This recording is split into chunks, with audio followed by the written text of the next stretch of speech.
नमस्कार, मी मृण्मयी. आज तुमच्यासमोर नाशिकचे संजय चौधरी यांची दागिना ही कविता सादर करणार आहे.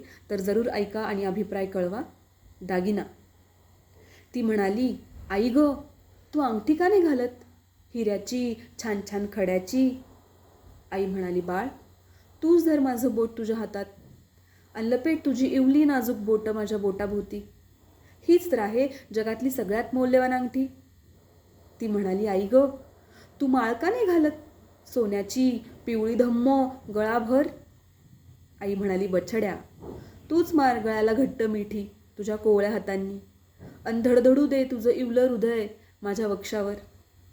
यापेक्षा मौल्यवान नाही बरं दुसरा कुठला दागिना. तिने धरलं आईचं बोट तिच्या बाळ हातात आणि मारली गळ्याला घट्ट मिठी. ओसंडत राहिले शुभ्र मोती आईच्या पापण्यांमधून तिच्या काळ्या भोर केसांवर.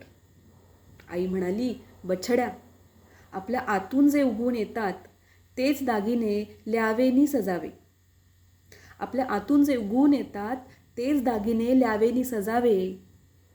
दुसऱ्या झाडाची फुलं माळून एखादं झाड सजल्याचं एकही उदाहरण विश्वाच्या इतिहासात नाही.